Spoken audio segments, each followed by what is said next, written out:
Hey guys, welcome to the webinar. I'm going to get started in about 4 minutes just to leave people some time to get on. But if you're live on the page, just go ahead and introduce yourself in the chat room down below.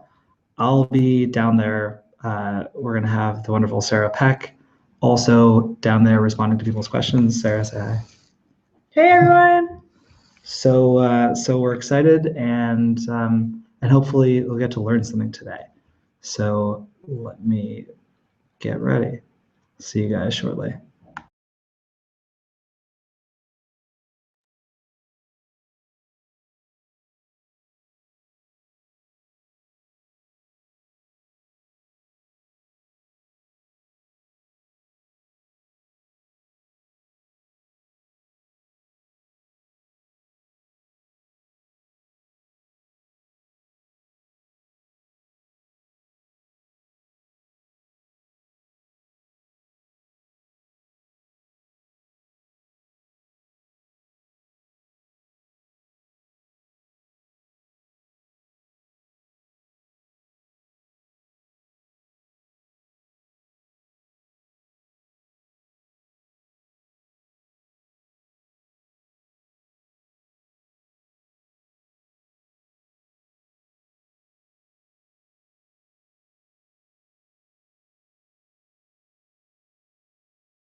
Hi, everybody. I'm super excited to be doing this webinar. Talking about growth hacking is honestly one of my favorite things to talk about. My name is Mattan. I'm the co-founder and CEO of 1 Month, and you guys are, I think, in for a treat. So one of the things I want to do here is make this interactive. And as you notice, there's a chat form below. So if you want, you don't have to, but if you want, you can post in there. You can introduce yourself, get to know some other people from all over the world, like Lalo from, was it Lima, Peru? Hi, Lalo. And we'll be responding to your questions, live, and we'll also have some time at the end for questions and answers, about 15 minutes at the end. We also have a really cool surprise that we're excited to announce at the end, but I don't want to give it away, so I'll say more about that later. So most of this is going to be me sharing a set of slides, but I might jump in and out so that you guys can see me as well. So let's get started. All right, so this talk is called Growth Hacking, How Startups Grow from Zero to Millions of Users. And like I mentioned before, I'm Mattan, and you can tweet at me at Mattan. And all of these slides, this whole video is going to be recorded and sent out to you guys later. So don't worry about taking notes necessarily, just sit back, enjoy yourself. And this is one of my favorite topics to talk about, like I mentioned before. We're going to hear about different tactics, different case studies from startups that they've used for how they've been able to grow quickly. And I suspect that a lot of you guys are here because you have a product and you're trying to get more users to that product, or because you're thinking about launching a product and you want to know how to start thinking about it from the get-go. We're also going to leave off with 29 growth hacking quick wins, which is the doc that I'll send over as well. It's another really cool and like practical set of things that you can start to implement immediately and start to see some results, hopefully. So when I first talk about growth hacking, and when people ask me like, Mattan, what the hell is growth hacking? I like to start out with one of my favorite growth hacking stories, which is this right here. Does anyone recognize this? P.S. I love you. Get your free email at ... Well, if you do, then congratulations. If you don't, let me walk you through a really interesting story. In 1996, two coworkers, Sabir Bhatia and Jack Smith, they planned to start a company called JavaSoft. They were working together at another tech startup, and they were kind of unhappy, and they figured, here's this company we want to start, and the product itself is actually not that important. You've probably never even heard of JavaSoft, and that's because they never actually successfully started JavaSoft. They got a little bit derailed, but for good reason. They were afraid that their boss would catch them as they were talking about planning JavaSoft. So, and it was because they were using their work email. They only had work email at the time. It was 1996, so not a lot of people had email set up. It was mostly like a university thing and a thing that you used at work to communicate. So what they did to get around the fact that their boss would be able to read their email was they built a web-based email system so that they could set up their own personal emails. They could chat back and forth with each other, communicate about this away from their boss's prying eyes. This was pretty novel at the time. And so Hotmail was born. My favorite little tidbit about Hotmail is that it was called Hotmail because it has the letters HTML in it. Because remember, it was the first web-based email system. And the letters HTML were actually capitalized, which they changed to make it all lowercase because they figured it was a little bit too nerdy, probably, to have the HTML in there. And then my other favorite thing about Hotmail is that their logo is actually a GIF. I mean, just check this thing out and stare into it. It's kind of amazing. Okay. And so Sabir and Jack raised $300,000 for Hotmail. They kind of realized that, hey, here's this thing that we clearly need, but so do a lot of other people out there. If we have this need, then I'm sure at least thousands of other people out there have the need to communicate using this web-based email system, right? You don't want to have to set up like this desktop platform, this native like Outlook thing every time you want to log in and get your email. So they raised this money. It was not really a lot of money. I mean, even today, it's not a lot of money for startups. Some startups are raising millions of dollars. So they had a little bit of money to get started. But when they launched their product finally publicly after like weeks and weeks and months of working on it, they didn't really see the kind of uptake that they were looking for. They maybe started getting, a few hundred users, but it was far from, the thousands or tens of thousands of users that they figured would come to this product, even though they had built something that people clearly needed. It wasn't enough for them to just build it and they will come. And so when their investors ask them, hey guys, how are you going to grow this product? How are you going to get people to hear about you? Their growth strategy was literally to buy billboards and radio ads advertising Hotmail. I mean, could you imagine listening to the radio and it's saying, hey, sign up for Hotmail, get your free email, people probably wouldn't even know what they were talking about, or billboards.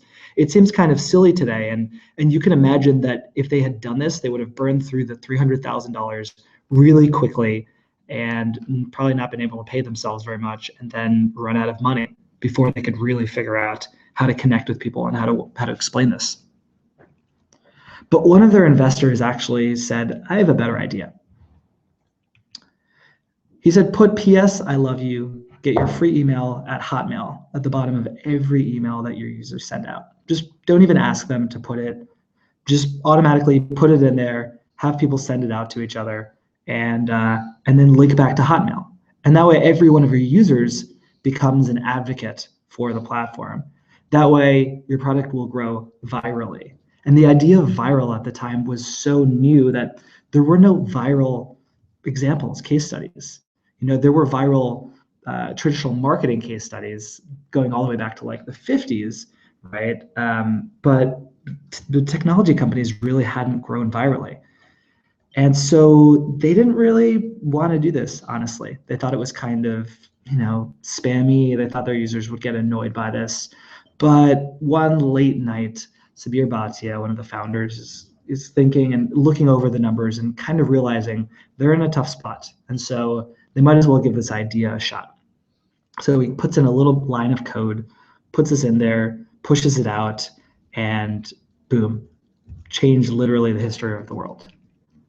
Within hours, Hotmail's growth started to take the shape of a classic hockey stick curve. This curve that just goes upwards and exponentially increases. The one that's really nice to look at, and the one that every kind of startup is looking for their own user base. They started averaging about 3,000 new users a day as soon as they implemented this feature. But within 6 months, they were up to 1 million users.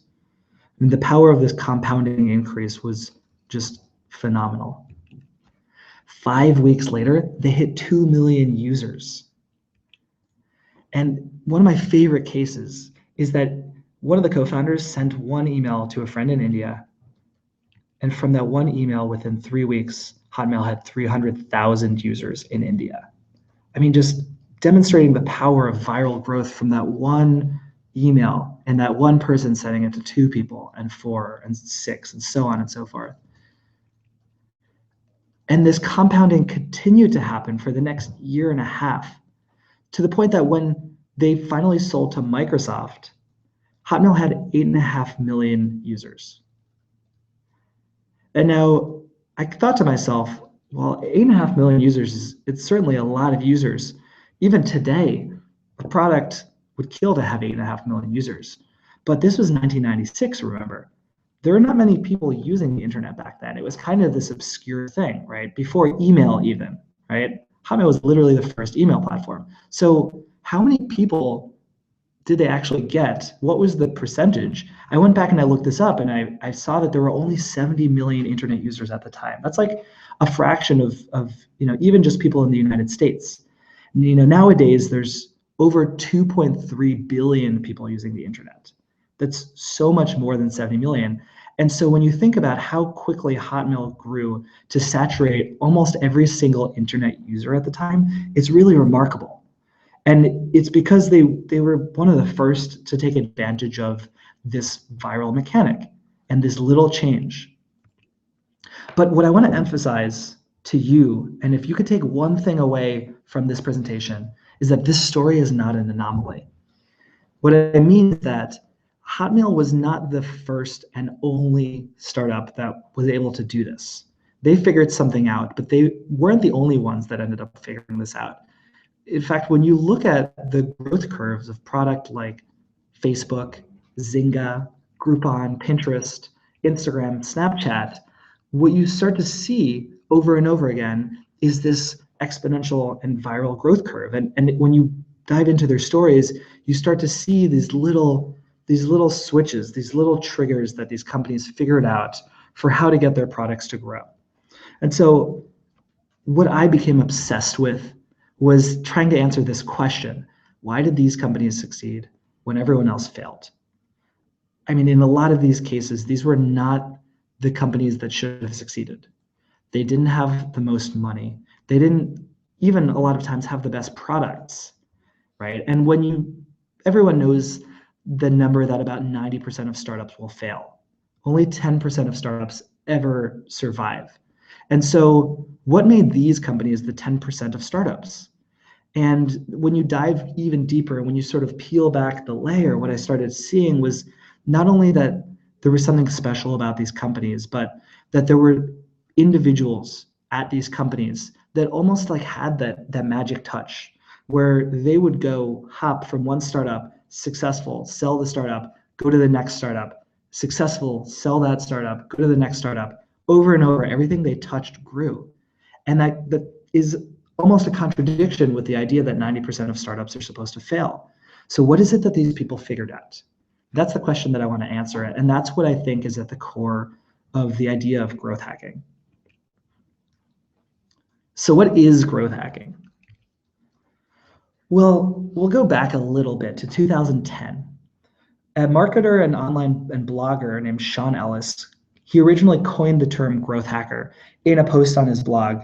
Now, Sean Ellis is one of the guys responsible for the success of Dropbox back in the day. They brought him on early and he helped develop their viral referral program. And he helped them really figure out how do we get customers and how do we do this profitably and find our new, the channels that work for us. So he writes this blog post and he talks about the fact that startups need a growth hacker. What he's saying in this blog post is that what a startup needs more than anything else, more than a marketer per se, more than an operations person, is someone who's really focusing on growth and whose only objective is growth. And he comes up with this definition of a growth hacker, which is that a growth hacker is a person whose true north is growth.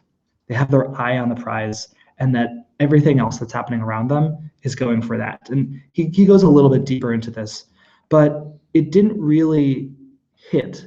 The idea of a growth hacker didn't really start to be interesting to people until another blogger named Andrew Chen posted a blog post 2 years later called Growth Hacker is the New VP of Marketing. And he starts to build on this idea that Sean Ellis came up with. In particular, from a little bit more of a technical perspective, he talks about how a lot of startups make the mistake of hiring a head of marketing, like a VP of marketing, when they think it's time for us to grow this product. And what they'll do is they'll hire someone who's been doing marketing for a long time, someone who maybe works at a big brand or at an ad agency, and they'll bring this person in and they'll say, we need your help growing this product. And then what that person will do is they'll say, okay, well, we have to start by creating a brand strategy. We have to start by getting to know our users, and we have to start by thinking about focus groups and our media mix. How much money do we have for marketing? And the startup will say, we don't have any money for marketing. And then they'll get frustrated and almost inevitably this person won't be able to succeed, or any idea that they come up with will change literally a month later, because that's the nature of startups.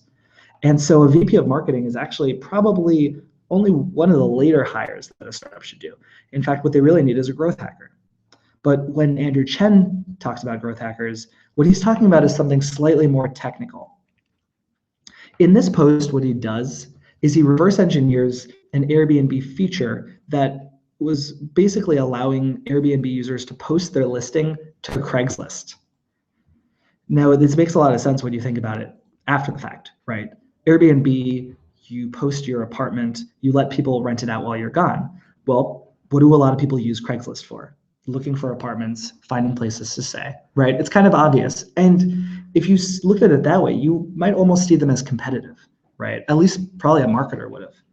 But what they did was they released this feature that allowed Airbnb users to post their Airbnb listings to Craigslist with the click of a button, filling out a few tiny little fields. And in doing that, all the people browsing Craigslist would be able to see info from someone's Airbnb listing, and they would click a link and it would take them back to Airbnb where they could actually reserve the place. And so Airbnb was able to literally piggyback off of the immense audience that Craigslist already had in growing their own audience, right? this was a really, really fascinating idea. And what made it all that more interesting to Andrew Chen in the blog post he was writing about this was that it was a very technical thing. It was a technical feature that allowed Airbnb to grow faster. He argues that a VP of marketing never would have come up with this idea because they wouldn't even have known that it was possible. And so to Andrew Chen, his definition of a growth hacker is a hybrid of a marketer and coder. Someone who's technical, but whose objective primarily is what can we build to help our product grow? So this post immediately struck a chord. Dave McClure of 500 Startups said that this post by Andrew is so important that I just emailed every founder and mentor in 500 Startups to go read it. And then Seth Godin chimes in and says, well said, Andrew. This is what happens when the organization figures out that virality isn't something you do to a product, it's something a product is. I kind of feel like he missed the point of it, but Seth Godin has his own agenda about products. And then there's Jason Bertorti from Mint, who chimes in and gives Noah Kagan some props. Noah Kagan was marketing at Mint back in the day. He also worked at Facebook and now runs a company called AppSumo, and said that Noah was 5 years ahead of his time. He was the original growth hacker, and he did his magic in 2007 at Mint. And then Noah Kagan chimes in and goes, high five. So this post immediately kind of struck a chord. And I think one of the reasons for that was it was detailing something that was already kind of happening, but just people weren't talking about. That startups had discovered this new way of thinking, a new way of growing their products. And a lot of it looked like things that maybe were already happening, but a lot of it was really new, and a lot of it really was original. And so in trying to figure out and asking myself, what is growth hacking actually? I've come up with this definition. Growth hacking is a set of tactics and best practices for dealing with user growth, and sometimes for dealing with the problems of user growth. So that includes, of course, how do I get more users? Right? That's probably the biggest question that people have when they think about growth hacking is how do I get more users? But if you just ask it that way, yeah, it seems kind of like, yeah, maybe growth hacking is just marketing, right? Marketing is concerned with how do we promote a product? How do we sell a product? How do we do research, advertising, brand strategy, that kind of stuff. But when you really step back for a second and think about the question of how do I get more users, you realize that there's a lot of really creative approaches that you can take to this problem that don't fall into marketing and that you don't need marketing. For example, how do I increase the lifetime value of a user? It's one big question a lot of startups these days are asking. How do I get more of my users to be active? Or what's our aha moment in the product where people really figure out what we're about and where they become sticky? These are more product-related questions. They wouldn't typically fall under marketing in a traditional sense. But when you think about it, they have a lot to do with growth. They have a lot to do with how you're going to grow as a business. Questions like how do I reduce churn, or how do I measure the effectiveness of new features? These are growth-related questions that aren't specifically marketing-related questions. And I'm going to talk more about this new paradigm for how you want to think about growth. So I like to use the analogy of an iceberg. And I was pretty disappointed and sad, kind of depressed actually, when I found out that this iceberg is not a real iceberg. It's photoshopped. But I kind of like it, so I'm going to go with it anyway. And the idea behind this iceberg, and most icebergs, is that there's a tiny little tip visible above the water, but most of it is underwater. Most of it you can't really see unless you're looking for it. And with startups, the tip above the water is viral growth.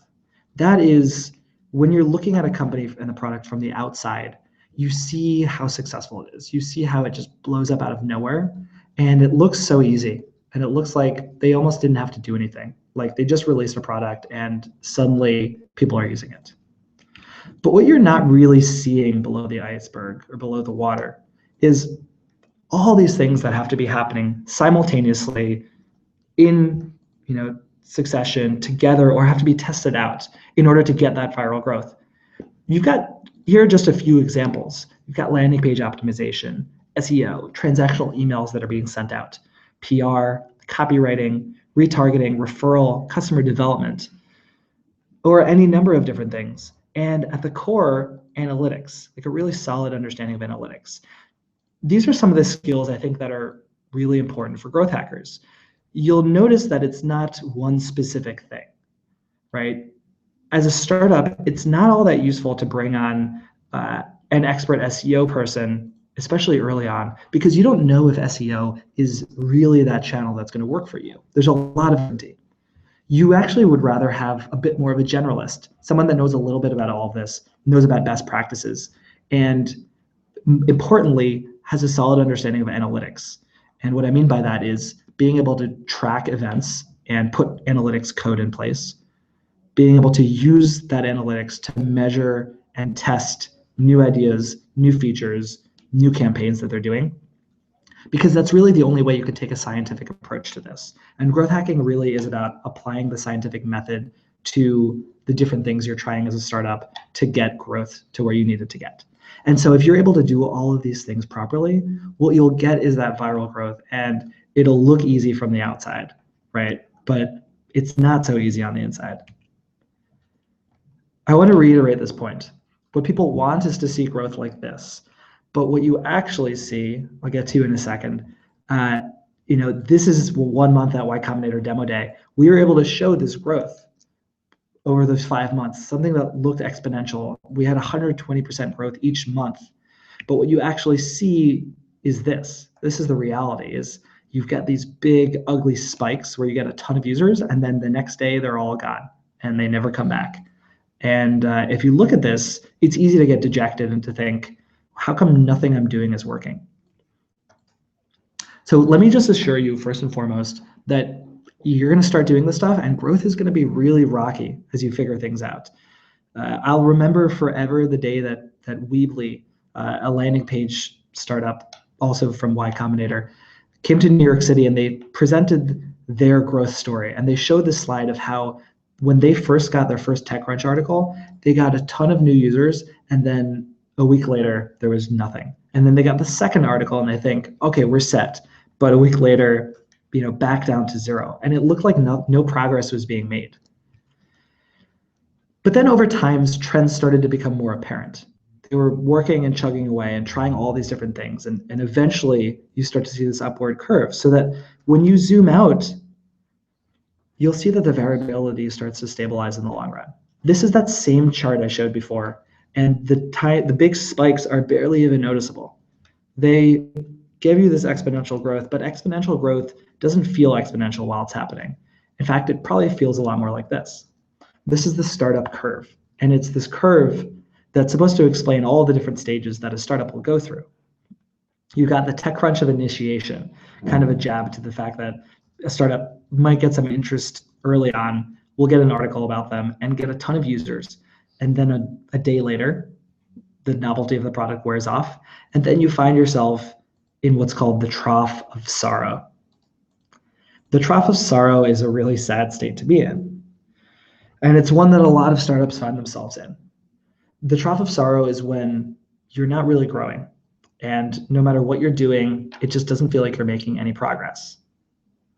A lot of startups at this point will try to release new features in order to find the one that just magically helps them grow. And I would say that's probably one of the worst things you can do, because you're just compounding this problem of figuring out what's actually going wrong.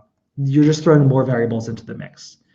And the next stage, if you get to the next stage, is releases of improvement, maybe a crash of ineptitude, wiggles of false hope, and ta-da, the promised land. And that's where we're all trying to get to, right? I mean, we all want products that have a ton of users. The problem is that when you're in the trough of sorrow, it feels just awful. It feels like nothing you're doing is working. And in fact, this graph is misleading, because that trough of sorrow can last as long as it wants to. And if you can't figure out how to get out of it, your company will run out of money and your product will die before it ever has the chance to hit the promised land. So in some ways, I think of growth hacking as the only thing you have to do when you're in that trough of sorrow. It's really the most important thing, figuring out how to get out of there.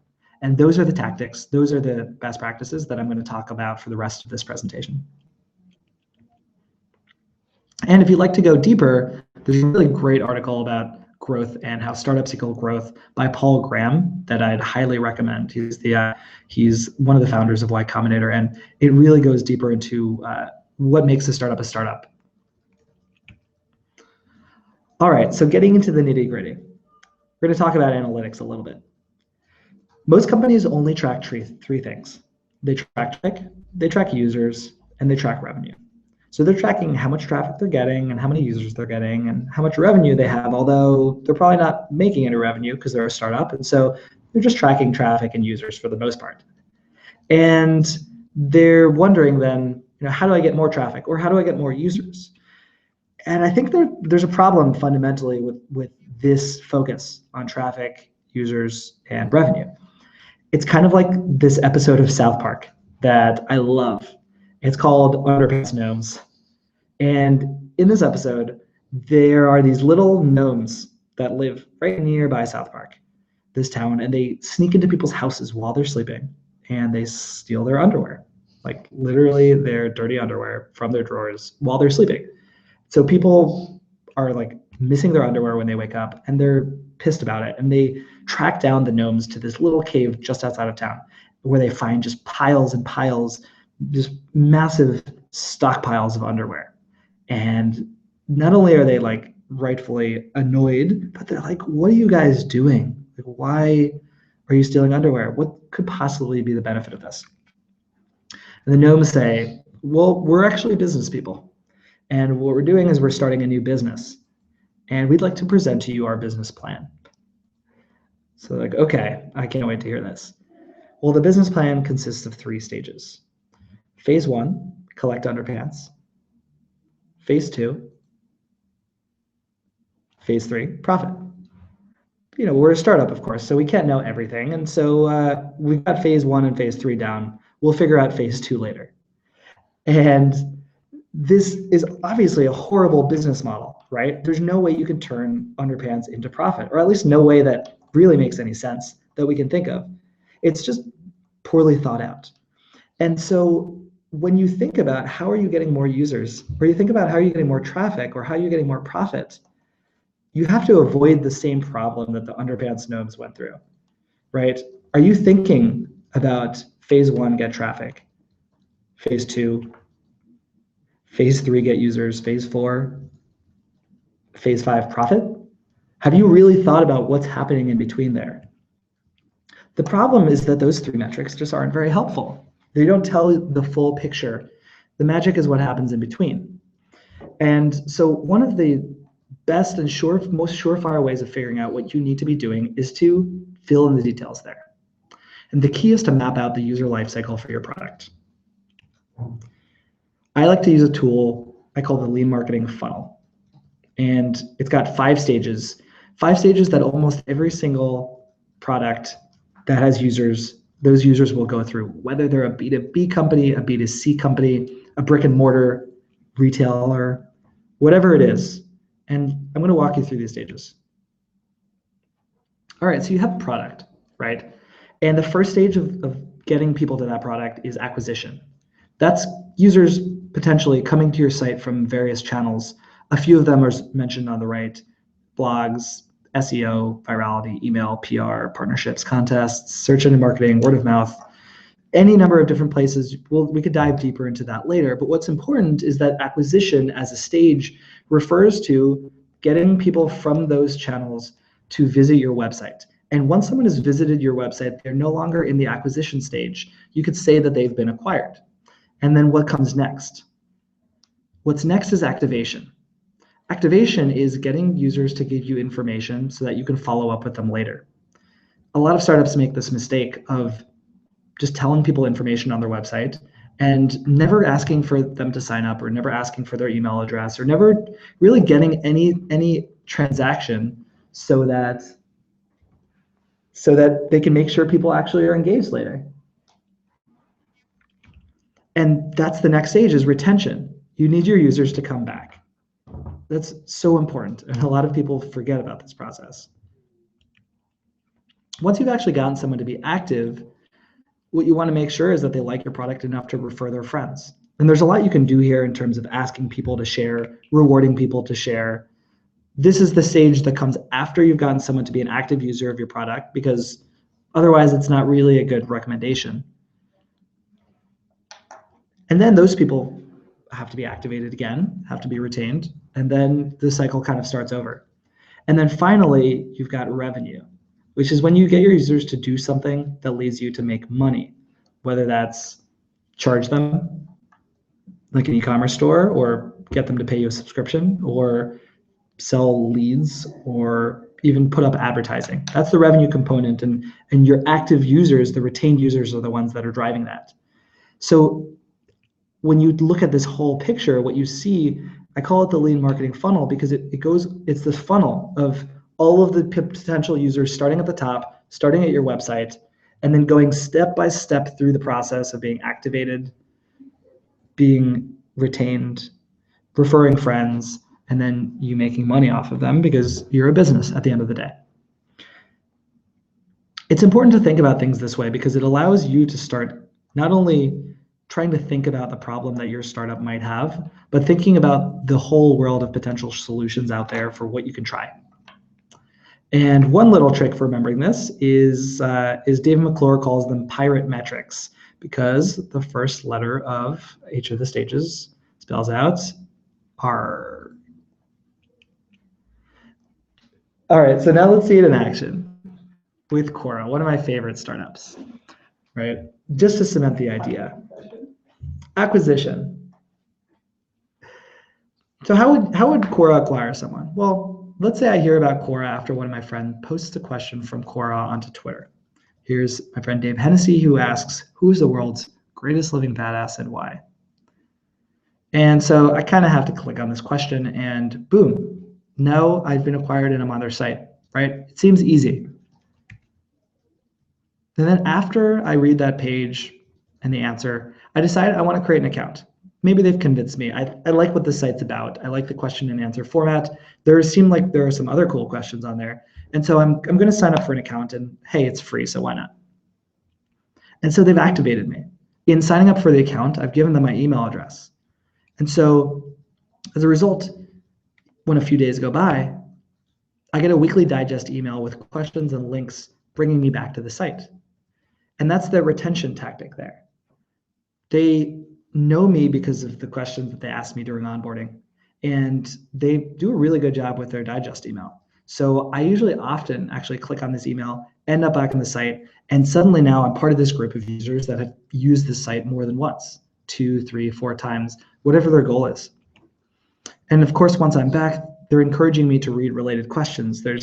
On most content sites, there's this related questions feature, and that really is a retention-based feature. That is, once someone's back on the site, how do you get them to read more things? Or how do you get them to engage or do more of what you want them to do on the site? And then, of course, they're also pushing me to share the stuff that I like. Do you like this question? Share it on Twitter, share it on Facebook. They, in some cases, will try to push you to connect your social media profiles so that they make this process even easier as you're browsing through the site. Just one click and you're done. So that's referral, the first 4 stages of the funnel. And then finally, about revenue. Well, Quora doesn't currently really make money, so there's not really a revenue component. We know this because it's a question that I found on Quora. Does Quora make money? So they don't, but there's at least 6 different ways they could make money, according to Trishul Patel. They could allow companies to sponsor questions. They could be a Q&A platform embedded, all these different things. The business model would change very drastically, and a lot of the stuff above would probably change very drastically depending on how they made money. But here's just an idea of how you can just think of a product. And one thing that I would encourage you to try is not only to use the lead marketing funnel to try to analyze another business, maybe like a physical retail store, like a Starbucks, or a B2B store. What does acquisition look like for a B2B company? What does activation look like for that company? Do they do referral, or are they just kind of ignoring that entire part of the funnel? And then, as the most important step, try to break down your product and what are the things you're doing in each of these stages and what can be improved. Where are you forgetting things? So you start to recognize that each step of the lead marketing funnel, it corresponds to a user state. You've got all of these users that have visited your site, and only some of them have signed up for you. And of all the people that signed up, only some of them are actually active later on. Your job as a growth hacker is to figure out how to move users from one state to the next, how to get someone who has created an account to come back and visit again later. And what tactics are you using in between that are going to make sure that happens? You better not have any gaps in this process, because otherwise you're losing a lot of potential people who you need getting to that revenue stage, or you need getting to that referral stage. So a really important concept in growth hacking is conversion rate. It basically measures those in-between states. What is the number of people who do something over the number of people who could have? Basically, the number of people in that first state and the number of people in that second state. And what's that ratio in between them? It comes out as a percentage. So what you'll see is you start to measure the number of people in each stage. Here's an example of a bar graph. And then you'll measure the conversion rate between those things. Say for some period of time, it doesn't really say here, but maybe let's take a month. Acquisition has 1,000 people in it that month. What does that mean? Well, that means that 1,000 people came and visited your website. You could break this down further into where they came from, but it's enough for now to know that 1,000 people visited your website. And then 10% of them actually signed up for your product. And so 100 people end up with accounts. Your conversion rate from acquisition to activation is 10%. And if those 100 people signed up for an account and a week later, 30 of them have actually ever used your product again, they've logged back in, or they've done something that is interacting with it. If 30 people have done that, then your conversion rate between activation and retention is 30%. And then if 9 of those people end up actually paying you for your product, whatever it is, then your conversion rate between retention and revenue is 30%. And in looking at things this way, you start to see where the flow is and also where the biggest drop-offs are happening, where you could be focusing your efforts so that you can make the biggest impact with the least amount of work possible. There's a lot of things you could be measuring at each state. And one thing I'll caution you is against trying to measure everything. I know a lot of people, when they first learn about this stuff, they kind of go measure crazy and they put all this tracking in place, and then they get way overwhelmed with all the different things they can be looking at. So what I have in front of you is just some examples of what you can measure. These are posted by Dave McClure in one of his presentations. And what I would ask you to do is just pick one of them. It really doesn't matter. Just pick one from each stage. Say for acquisition, you just measure the number of people who are visiting your site. For activation, you're measuring, say, an account sign up, maybe an email sign up, whatever you want to measure. And for retention, you're measuring a repeat visitor, someone who has 3 or more visits in the first 30 days. That seems pretty good. Maybe 2 or more. Referral, you've got the number of people who refer one user who visits your site or who activates. And then revenue, you've got different amounts of revenue that a user could have generated. It's going to be kind of hard to know at first. So these are some examples. Just pick one, and you can always change it after the fact. There are various different measurement tools that you're going to end up having to use, whether it's Google Analytics or Mixpanel or Kissmetrics. But there's a few out there, and you have to figure out what's right for you. If you're not really sure where to start, I recommend checking out Mixpanel. It's a pretty standard form or tool for some companies to use, but a lot of them use Google Analytics as well. And so what you're going to start to do is identify the bottleneck in your lead marketing funnel. You're going to see that your numbers are really bad at first. Maybe something like this. Maybe 1,000 people come to your website, but only 10 of them ever actually sign up for your product. And so your conversion rate there is 1%. Who cares if only 2 people end up staying a week later? That 18% conversion rate between activation and retention, it kind of pales in comparison to that 1% bottleneck. And what you'll realize when you look at things this way is that you could think about getting maybe another 1,000 people into the top of the funnel. And then you'll have, at that same activation rate, you'll have maybe 20 active users a week later. Or you could try to improve that 1% to 2%. And in doing that, you will forever get more people going through it from acquisition to activation. It's kind of like, think of the analogy of like a leaky funnel, or a leaky bucket. a bucket with a hole in the bottom. If you need to bring water back and forth using that bucket, are you just going to try to go faster because a lot of the water is spilling out? Or are you going to take a second and patch up that hole so that you're not losing so much water? That's one thing that a lot of startups don't think about when they think about trying to get new users, is where are those leaks currently happening and how can you take some time and think about that? And then you improve that, hopefully, and then you have to start to step back and think, should I keep focusing just on this area, or is it worth my time to then move on to the next stage and think about different tactics at each? And so what you'll start to do is identify tactics and best practices at every stage of this funnel in order to improve that little bottleneck that you've got. So as just one example, and we'll talk about more best practices and case studies later, but one thing growth hackers have realized is that minimal landing pages convert better. There's a lot of benefits to doing a minimal landing page, and above I'll show you just some examples of that. But Facebook, LinkedIn, Quora, these companies all have minimal landing pages. That's a full screen image in the background, very little information, very little text, but they time and time again work better. Now you might think, sure, that might work for this product, but it's probably not going to work for my product because I'm not really as well known as Twitter, or I'm not as well known as Groupon.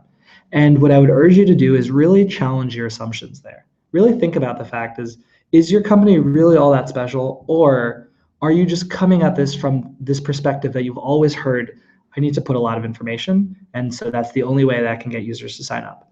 Or can you start to be creative? Can you start to look at other things you're seeing out there and think, well, maybe there's a thing that I can do. Maybe there's a way I can describe my product. And maybe there's a tiny little thing I can ask them to do for me, such that I can just try to give them the gist of this and get them to sign up, and it'll work. It actually allows you to test more things because there's just less stuff going on the page. And pages like this will have a much higher conversion rate typically.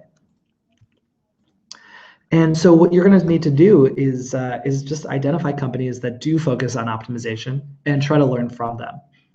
There's not really like a database of growth hacks out there, unfortunately. I do cover a few of them in the 29 growth hacking quick wins presentation, but this is how I get them, literally. I'll look at Quora, I'll look at Groupon, 37 Signals, AppSumo, Kissmetrics, or OkCupid, and I'll figure out what they're doing. And I'll see if I can find case studies where they actually share some of the numbers about what worked, what didn't work. You can find that online in various places that I'll show in the resources. And then I'll try that stuff out myself, and I'll confirm, yeah, this actually is true. This thing that they tried and that they realized is working for me too, or I'll show that it's not working for me. So here's one example, and I think this is an interesting creative exercise that you guys should try at home. If you're watching this now, you can pause this and just look at this page and start to think about getting your growth hacking hat on. What are the things that stand out to you about this page? Just as like a casual observer. This is a page I came across browsing the web the other day where I found out that 37 Signals had released a free PDF ebook of their book called Getting Real online. So when I first saw this, there were a few things that stood out to me. Things like how my eyes are just drawn to the right-hand side of the page. There's that arrow. And so I'm literally looking at what the arrow is pointing at, which is the PDF. So it's pretty clear to me what I'm actually getting. And it says, get the free PDF. Now, of course, free is in all caps. Okay, so maybe free PDF in all caps. Maybe that works. And they're asking me to enter my email address, and there's a big green button that says, send me my copy. They clearly are trying to get my email. They're not asking for any other information. They're not asking for my name, just my email. And they're also getting me to join the mailing list right below that in small text. Okay, cool. So you send your email, you get the PDF, and then they're probably going to be marketing to me. So that's the goal of this page, is that they want you to give your email. So that's one question, is what are they trying to do here? Why did they do this thing? They put all this stuff on the right side of the page. You might not know this at face value, but it's something I figured out, is that when your call to action, the thing that you're trying to get someone to do, is on the right side of the page, it actually typically converts better. It's also above the fold, which means that you don't have to scroll down to see the call to action. And that's actually, for a landing page, that's pretty important. If this thing was all the way at the bottom of the page, I wouldn't see it when I first opened the page. And so I probably would have been more likely to go back and never do it. In fact, pages where the call to action is below the fold are 2 to 3 times less likely to get an email address than when they're above the fold. And there's all sorts of little things here, like having a full screen background image actually converts better than pages where there's just a solid color in the background with a few small images. Having free in all caps, like I mentioned before, having red headlines actually typically works. Green buttons convert highest, it turns out. Orange buttons also convert pretty high. Red buttons tend to not convert so high, actually.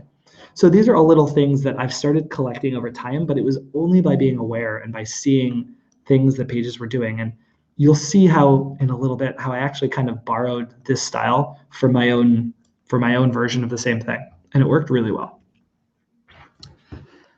So what I want to emphasize is that not every growth hack will work for your company. This is just a tactic, a technique for getting new ideas and getting the creativity flowing. Growth hackers are experimenting a lot. And I mean a lot. So if you really want to know what growth hackers are doing most of the time, it's usually coming up with ideas, setting up experiments, making sure those experiments run properly, and then tracking the results and analyzing the results. So I want to go through quickly a case study, one by Highrise, which is another product by 37 Signals. So Highrise wanted to test out different homepages to see if they could increase the number of people signing up for accounts. Highrise is kind of this contact management system, and they had this page for like 2 years, and they thought probably they could improve it. So what they built was a long form sales letter page. It's like a really long page of text. It's cut off on the right, but it goes way down. It's something like 20 or 30 pages of text.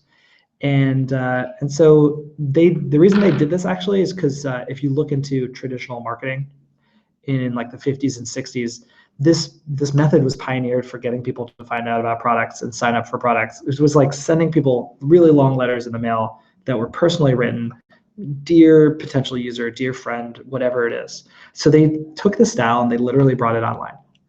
And what they did was they ran an A/B test. An A/B test is a test where you have two versions of something running simultaneously at the same time. Variation A, which was the original design, and variation B, which was the long form design. And then what you do is you literally split your traffic in half. You have half of them go to one variation and half go to another variation. It doesn't have to be half. It could be 60-40, 70-30, whatever it is. But it's important that you get enough people seeing both variations. Typically at least 30, 100 people seeing either variation.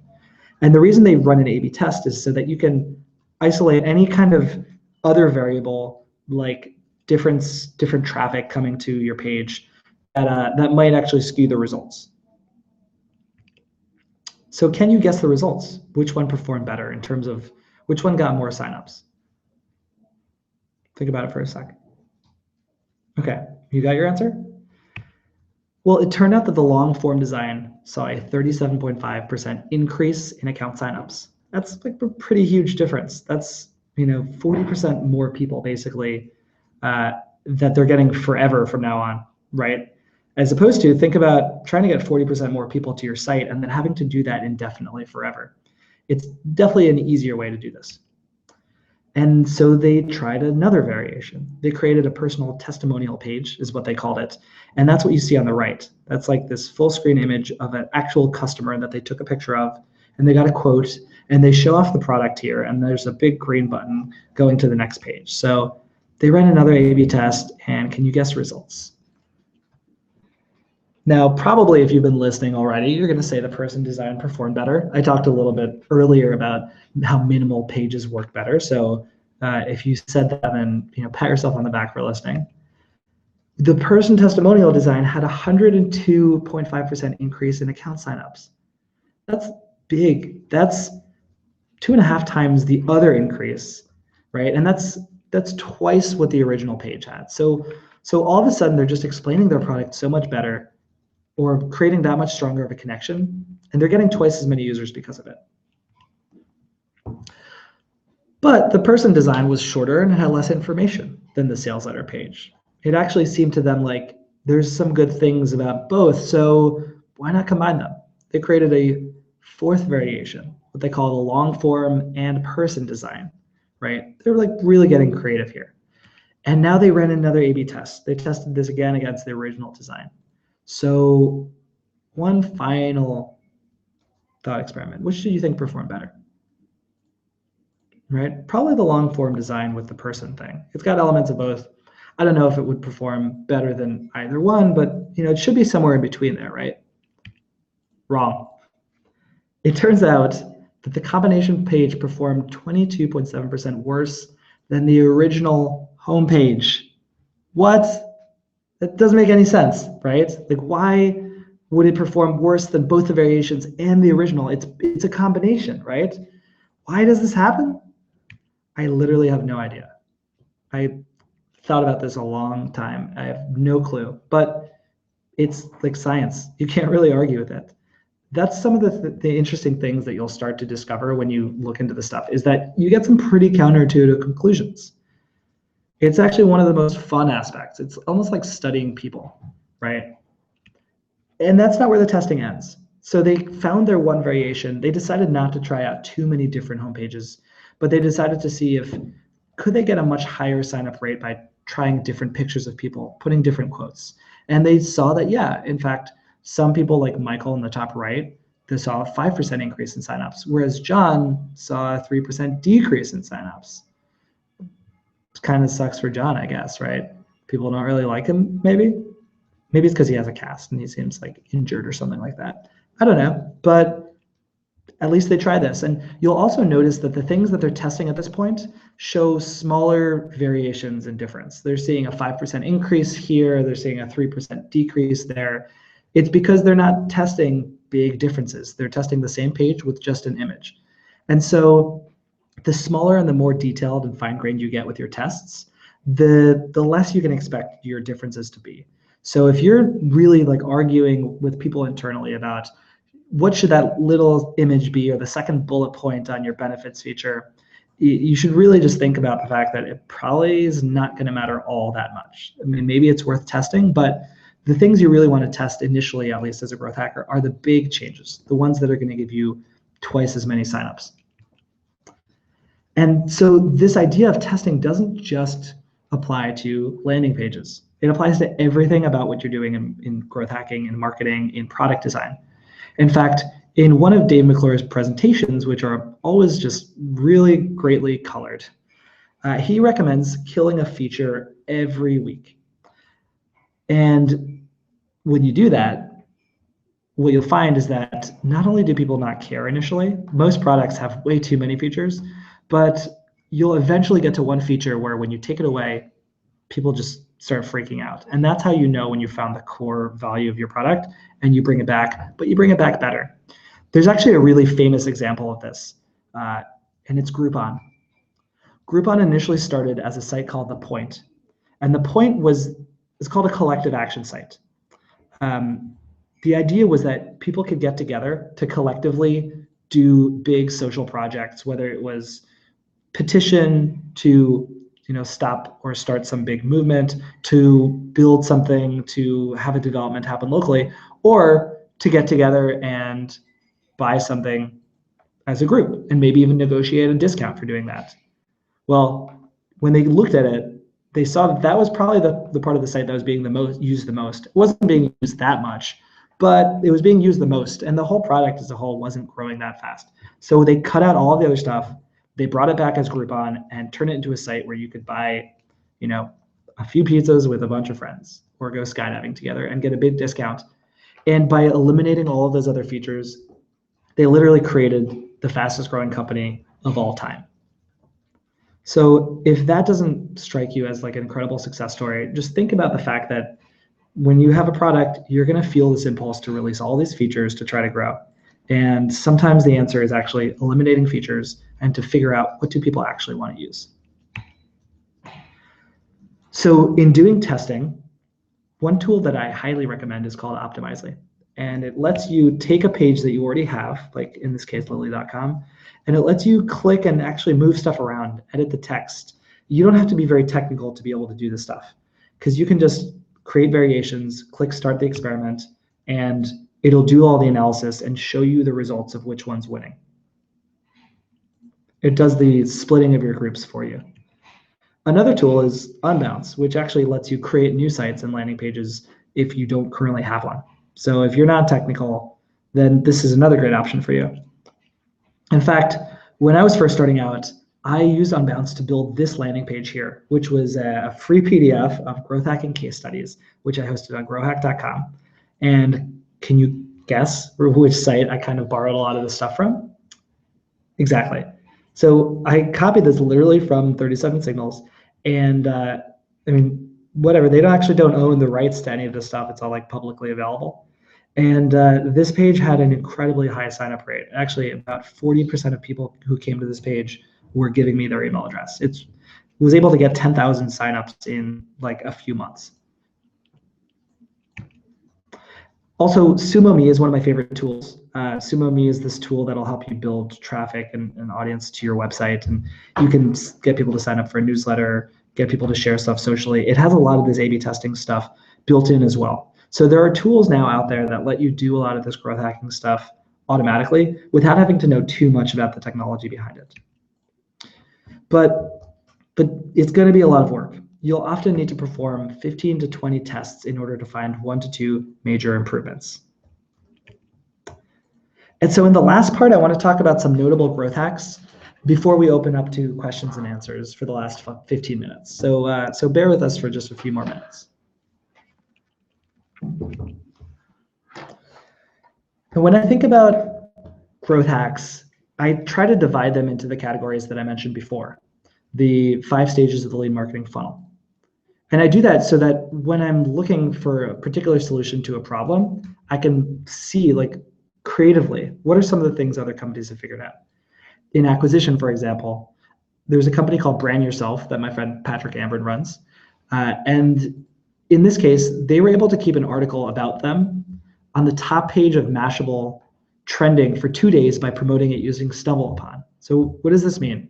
Well, Brand Yourself is an SEO tool for individuals that allows you to do stuff like actually see who's Googling you. And when they got this article published in Mashable, they kind of figured out that the thing that keeps articles on the front page of Mashable, which is, you know, a really good spot, it gets a lot of traffic, is how many shares that article has. That's how Mashable determines their algorithm.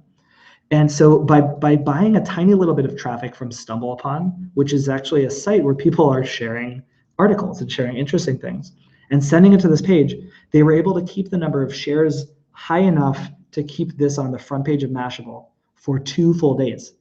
And as a result of doing that, they actually increased the number of users that they got from like 15,000 to 60,000 users coming only through Mashable. So that's an acquisition hack, but before they did that, they actually had to focus a lot on improving their homepage, the activation part. And they did that and improved their activation rate from, I think it was 8% to about 20 or 30%. They really brought that up, and they fixed that hole in their leaky funnel first before they did an acquisition hack. Under activation, one of my favorite examples is how OkCupid has this tour guide that interacts with you during the sign-up process, right? Activation is when you need someone to give you the information so you can follow up with them later. Well, dating sites typically have this really hard problem of how do we get people to give all of this information that we need in order to set up a profile for them, upload their picture, maybe even message somebody so that they're going to come back later. Well, these guys do it by actually interacting with you during the process. And you put in your zip code and it says, New York, right? Or when you confirm your email address, it literally says, hooray. And just these little personal touches make it feel more like a conversation, as well as the fact that there's like a tour guide there on the left-hand side walking you through it, as opposed to this impersonal form, right?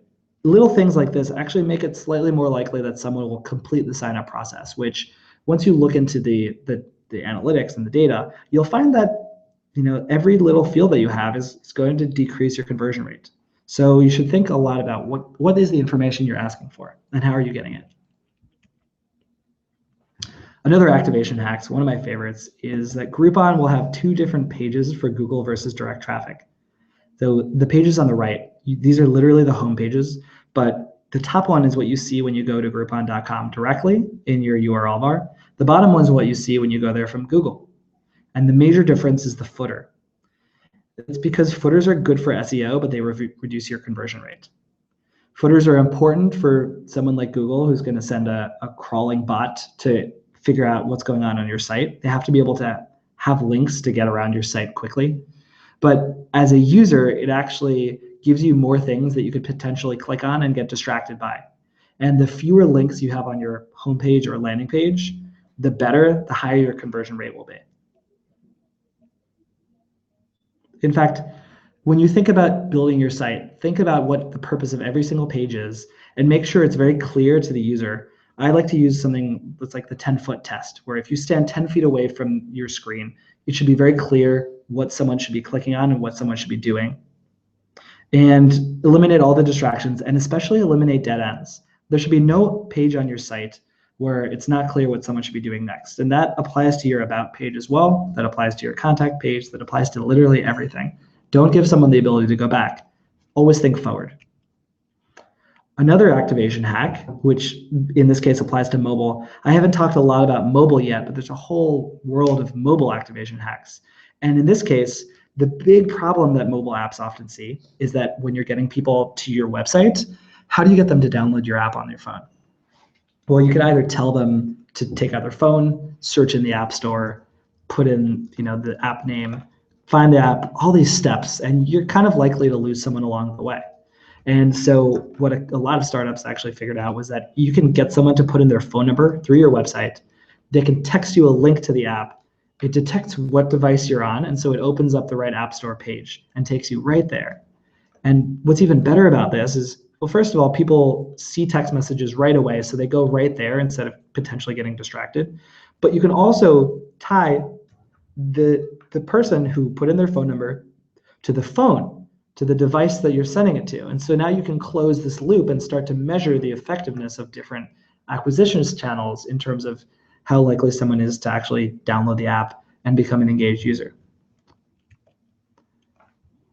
Another kind of different activation hack is, in the case of Dropbox, there's actually multiple steps you have to go through to sign up to use the product. You can sign up for it without downloading the software and setting it up on your computer. And so if you get stuck somewhere in that process, Dropbox sends you this email with a sad computer face saying, hey, you signed up, but you never installed the software. Here are some reasons like why you should do it. You can easily save files. You can get to your files from any computer. Click here and go download Dropbox and keep going the process. This is really big if you're an e-commerce site, for example. If someone puts something in their cart, but then they never buy it, well, you can send out an email saying, hey, we actually, you might want to think about buying this, or maybe give them a little bit of a discount, 5%, 10% off if they now go and buy this later. You'll find that those are some people that are the most likely to convert if you send a tiny little email later. And within retention, Eventbrite does something pretty similar, which is if you've been inactive for over a month, they send you this email saying that they miss you, first of all. Like, I know Eventbrite doesn't miss me because they're not a person. It's just Eventbrite. But, it gets me to check it out, and they want me to go back and create an event. This is, even though it's an email, it's retention, right? Because this is how you get people to become active and actually come back, rather than activation, which is during that sign-up process. And Path actually does something really interesting, which is they have your friends do it instead, where instead of sending you an email when you're inactive, they tell your friends who do use your app, hey, Mattan has been inactive. He hasn't uploaded a picture in a while. And so I'll start to get these notifications through the app or through my email saying, Courtney wants you to upload a picture. Jeff wants you to take a photo and tell them what they're up to. And messages like this that come from your friends, from people that you know, as opposed to just a faceless, nameless company, are much more likely to work and to connect with me. Getting into referral. A lot of people ask about referral and virality, and this can honestly be kind of a tricky subject. Social integrations, and Facebook integration especially, can make it really easy for people to share your product. The case of Zynga's, like Farmville, for example, is one of the more famous ones, or Spotify, where every time you're using this, you're potentially sharing it with your audience. Your product really, it needs to make sense for you, and it doesn't help to put like arbitrary shares into your product for no reason. You have to think about if it's strategic to do that. So it may or may not actually work. But a different form of referral is incentivized, which is rewarding someone for sharing the product with a friend. And this has actually worked much better and much more easily for products like Dropbox or Living Social or AppSumo. In Dropbox's case, they kind of famously give you more free space, and they let you give your friend more free space by sharing this referral link. And Living Social and AppSumo have variations on this as well. And in Quora's case, when you share an article with a friend, what you'll see is this pop-up that forces you to sign up before you can read any answers. This was actually something they were experimenting with for a while because it's kind of annoying, right? You have to sign up before you actually see what's going on. So they let you click out of this and read the first answer. And then when you scroll down and try to read more answers, then it forces you to sign up again, and it blurs the text in the background so you can't read it.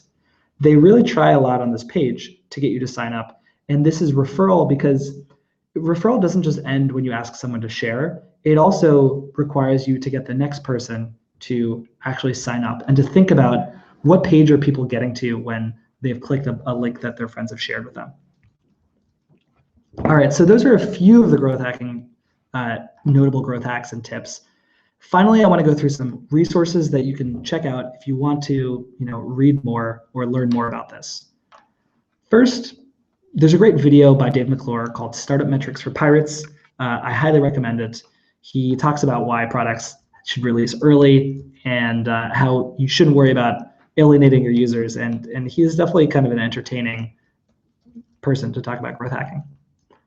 Quora also has a board on growth hacking. That's where I get a lot of the case studies that I cite, that I check out. And you can hear firsthand accounts of how people at startups were able to grow their products quickly, as well as a great site called growthhackers.com, created by Sean Ellis, the guy who invented the term growth hacking.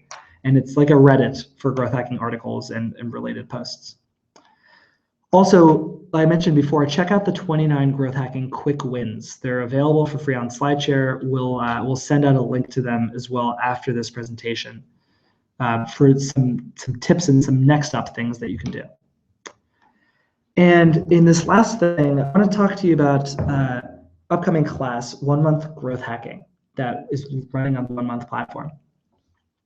So in this class, what I did basically was create a 1 month long tutorial, 1 month long course that walks you through some of what I've seen are the best practices around growth hacking, literally from start to finish.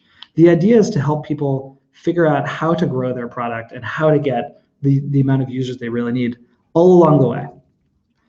So the structure is kind of like this. I help you set up a landing page and ask the question, how do you set up a landing page? How should you think about copywriting, call to actions that work, figuring out what people want, and getting into the technical stuff, like setting up a good A/B test, putting the analytics stuff in place. If you've always been afraid to dive into like analytics code, you really want to check this out, because I talk a little bit about the JavaScript code, thing that you may have always been scared about, but we'll actually walk through the process. And by the end of it, you'll have a pretty good understanding of what's happening. And then setting up the analytics, tracking events, tracking traffic, and thinking about what kind of reporting should you look at. There's so many things that you could be seeing. Should you look at referral? Should you look at retention? Should you look at segmentation? Should you look at what kind of trending stuff? There's so much, it's very easy to get overwhelmed. And so I'm going to give you the 2 to 3 dashboards that you should really be looking at and focusing on the most. And I'm going to show you how to engage people, and specifically through email, because email is one of the most underutilized tools for startups when they think about growing. But in fact, every major successful company that has been able to grow in the last 5 or 10 years has used email as the backbone of that. So how do you keep your users coming back? And I'm going to give you some templates and some tools for setting up drip campaigns, literally with emails that you can use for growing and then measuring the effect that this is having for getting people to come back. And then finally, acquiring your users to this whole process, to your landing page so that you can get their email. How do you test and identify different acquisition channels? And what are some of the hacks and ways that you can get new users either through paid ads, SEO, PR, and doing viral growth? How should you be thinking about this process? So I do all of that in literally a month, and it's just 30 minutes a day for 30 days. And you'll walk away a totally different person with a whole new skill that's honestly really valuable. So if you're struggling or you're feeling frustrated, or if you just want to learn something new for the next 4 weeks, the class is open now. It's 1 month growth hacking. And I want to give a secret offer literally only for the next 15 minutes. In 15 minutes, this is going to cut off for 1 month growth hacking. If you want more users, you need to take this course. That's my friend Bronson Taylor. He runs Growth Hacker TV. He's a really smart guy. There are a ton of interviews with growth hackers there. So I'm going to open up to Q&A. And if you go to onemonth.com/GH for the next 15 minutes only, you can enroll for 33% off your first month. You can finish the course in a month. And I just want to say, kind of in advance, I want to thank you guys. And for those of you who are thinking of taking this course, I want to thank you in advance for making a decision that's like honestly going to change your product and your life, and hopefully teach you something new.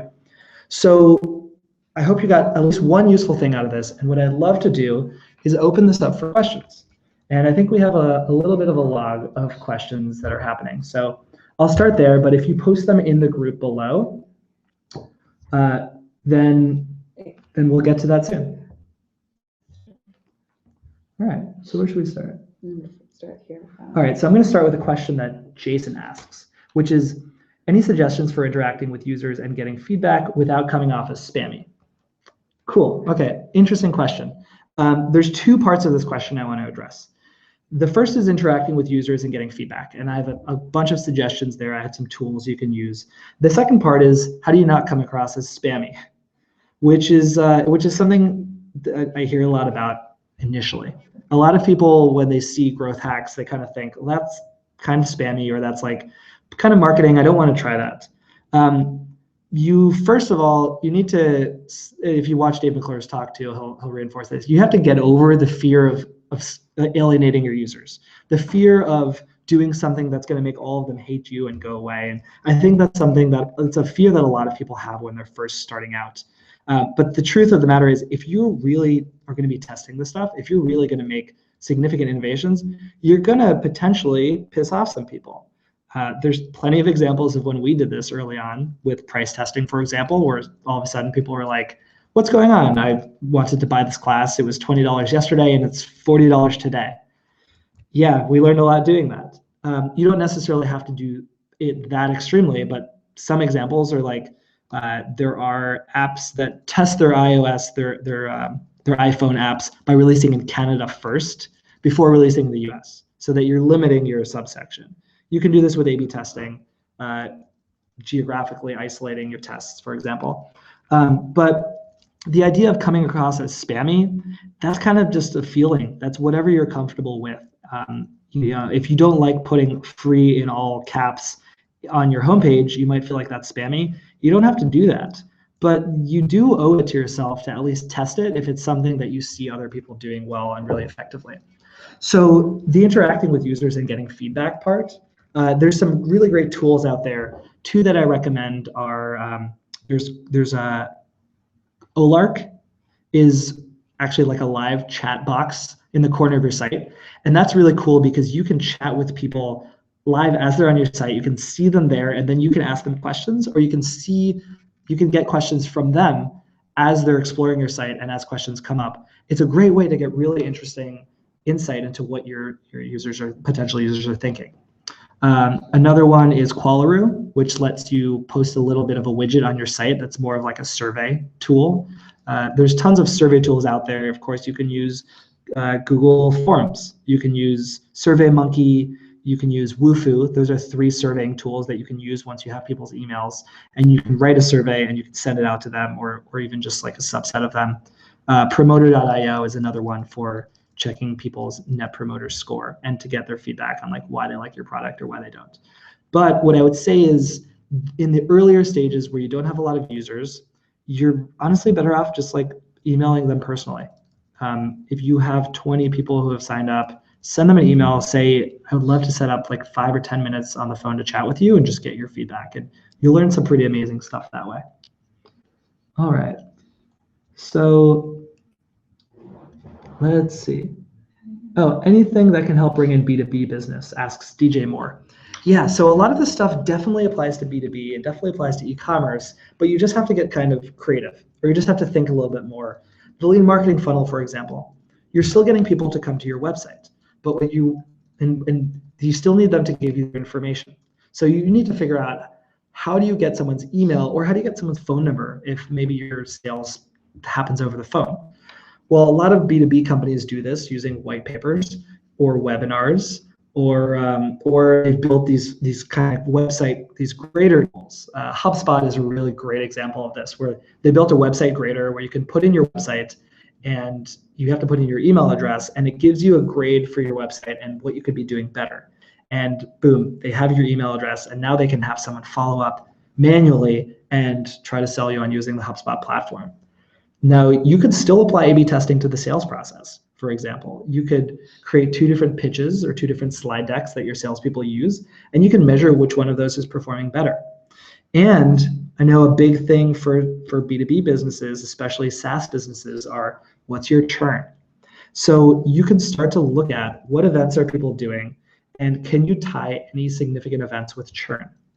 For example, maybe there's a certain amount of inactivity that once someone gets over that barrier, they're way more likely to churn. Maybe if someone hasn't logged in for over a month, then it's a really big indicator that they're going to churn.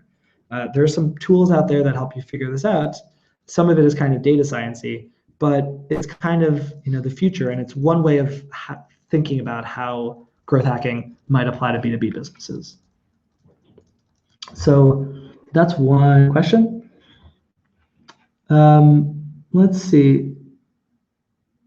User testing to find out why people sign up. That's Chew. And I think that goes back to my question about getting feedback from users, especially without coming up as spammy.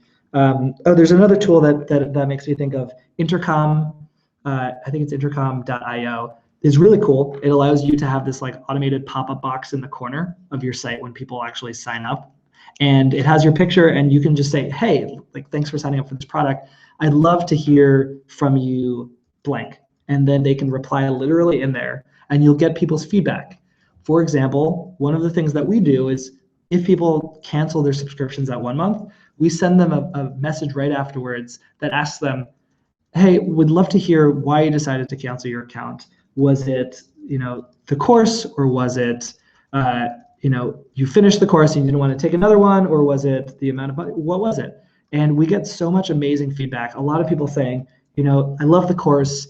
I just didn't have anything that I wanted to take afterwards. And then they give us ideas for courses that they would love to take afterwards. So it gives us some really amazing feedback. And I just want to take a second to thank people who are like new subscribers who have signed up on the site. You guys are amazing, and we have about 7 minutes left. So if you're thinking about 1 month growth hacking or thinking about using this, make sure you use that link. It's not going to be available. Ooh. And I just have to say now that actually there's a mistake in this link. We made a bug, and it's giving people 50% off. So, and if you sign up now, your first year, if you do the annual plan, you get the entire first year for only $245 instead of $490. That's kind of our mistake. It should be like $1,000. Yeah, oh, that's true. It should be like $1,000. It's supposed to, or it's. So mistakes that we make, but that's cool. I don't mind. I promised this to you. So if you do it in the next like 6.5 minutes, then we'll keep that valid. All right. So how many more questions can we answer? Let's see. Okay.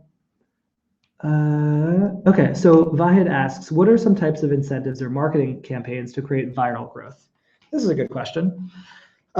So there's a presentation I have online on how to increase your viral flow. There's a lot of different things that you can do to improve the viral process. A lot of people just think of it as putting a little like Twitter link, but there's really a lot. So having a double-sided or symmetrical bonus is really important. You don't just want to give someone a bonus for like signing up. You want them to be able to give their friend a bonus as well. And it makes them feel better about sharing something. It makes them feel less spammy.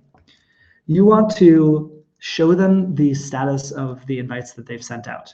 So if your users have sent out invitations to people You want them to be able to see, have the people they've sent invitations out to, have they signed up, right? And if they haven't, you can give them the option to actually notify their friends and maybe bug them. It'll also increase your virality if you do that. With referral, a really important thing to think about is take full use of the different channels that you have available. There's 5 major ones. You've got email, which is really key. You've got Facebook, Twitter, you have direct link, right? Give someone a link that they can copy, that they can send their friend directly over email, and then a 5th one is actually bulk email. So instead of just typing in a direct email, give them the option to connect their Gmail account and send it out to everyone. Now, you would think that not a lot of people would do this, and that's actually true, but the people who do it actually give you so much reach that most sites that do referral and that measure this stuff focus on the bulk email capture. In fact, if you look at every product from Airbnb to Skillshare to SpoonRocket, they almost all focus on this bulk email virality. So if you're not using email currently to focus on the virality thing, you really should. Let me think if there's anything else that's big there. Yeah, creating those direct links are pretty important for people. Oh, and don't show them a big fat 0 if they haven't actually gotten anyone signed up yet. A lot of sites don't realize how disheartening it can be to show them status and to say, hey, no one's signed up yet. Just show them a link that says, why not invite a friend, and make it be motivating. And then when they get their first sign up, show them, yeah, you got a friend signed up. How cool. All right, so just want to thank Raphael, Ryan, Jeffrey for the latest signups. You guys are amazing. You guys made the right decision. I hope you love the class. So thanks to Raphael, Ryan, and Jeffrey. You guys are great fans. Okay, so Reg asked, for beginners, how do you get the first 1,000 users? Yeah, so this is, I think, especially tough because a lot of this testing, a lot of this stuff is really hard to do at first when you don't have your first users. So you end up in the kind of the cycle where you want to test, you want to do this stuff, you have no users, you need to get users, but you want to test the different things for getting users. Literally the first few stages, it's kind of that friends and family round. You make use of your social network, you invite your closest friends, maybe that's the first 5 or 10 users that you have. You send a blast out to your address book, you post it on Facebook, you're literally hustling. Depending on what your product is, try to think of who's out there that would be kind of like an influencer who might want to share about your product just out of the good of their heart, especially if it's something that they might find cool or that has some sort of social benefit. One version of that is finding influencers on Reddit and then asking those people to share about your product. There's many different things. You can write blog posts out there. One thing that I highly recommend people do is go out on Quora and find questions related to your product and your expertise and to post answers to those questions. And just by doing that, you'll start to build up a brand for yourself. And a lot of people will then go explore your site and go explore your product. And you're kind of piggybacking off of this audience that's out there of sites that already have products. Other things you can do would be add a signature to your email that says, check out my product. That's a little bit more subtle of a way to get your people that you're emailing to visit your site. You can host events, set up a meetup group, and then when you do events, post those events in that meetup group to event newsletters in your area. Maybe just a happy hour, find a bar where people can get together. And that's a great way also to get direct user feedback where you can show people the product in person and ask them what they think and get their feedback. I think there's also a post I have out there on free ways to get your first 1,000 users. So if I find that after this webinar, I'll post that in the chat below. So let's see, what's another good one? Conch asks, who's the scholarship recipient this month? We have scholarships, by the way. She won this month. Okay, so first of all, you are a scholarship recipient, so you can definitely use that. If you go to scholarships.onemonth.com, we have a women's scholarship for people who, for women essentially in tech that applies to the growth hacking course. We pick 10 winners a month. We also have a new summer scholarship for high school students and for college students. So if you check out our blog, you can find that. And she also asks, how do you decide for what percentage user feedback to incorporate something into your product? That's a really good question. So there's many sides of this. On one hand, you would hear I think it was Ford who said, if I had asked people what they wanted, they would have said a faster horse. So you don't have to listen to what your users are saying. They might not necessarily know. And we have 10 seconds left, so if you want to sign up now. This is the last question I'm going to answer. But if you just ask people, and I got to stop that because that's really annoying. Oops. Well, I'm just going to quit this and just show myself. Because it's my face. If you ask people what they want in your product, they're going to say many different things. You're going to hear people say contradictory things. And that's one of the toughest things about kind of like product management. It's a little outside of the realm of growth hacking, more about product management. The growth hacking perspective would be like, what product features are going to get people to be more likely to either share your product or stay engaged or activate or have you make more money off of them. But your users are really good sources of ideas, and that's how you should think about them. They shouldn't be the only source of ideas for you. You should get inspiration from everywhere, but your users also should be a source of ideas and the source of validation for your ideas. So if you have an idea somewhere that you read out there, you can ask a user, would you want to do this? And maybe they'll say no, and that might lead you to not do it, but maybe you'll do it anyway. I remember at Y Combinator, Paul Graham said, you should never build a feature that a user hasn't asked for. And I think that's a pretty good rule of thumb at a certain point. When you have enough users, people will be asking for different things. So don't build a feature that nobody's ever asked for. But there's not really a percentage that I could say. You know, if you see 5 people, 10 people start to ask for the same feature, it should be a good indicator that it's something you should heavily consider. So I want to thank you guys again. I told her we'd answer this one. Oh, okay. We'll answer Sami's question really quick because Sarah promised it. I did. So she asked, I'm building a website based on user-generated content, Quora style. Is it a bad idea to allow users to submit their content without creating a user profile? Because I can't figure out how to encourage people to submit content already. Having to create an account will even make things much harder, especially at the beginning. That is true. I would recommend getting people to sign up with something before asking them to submit.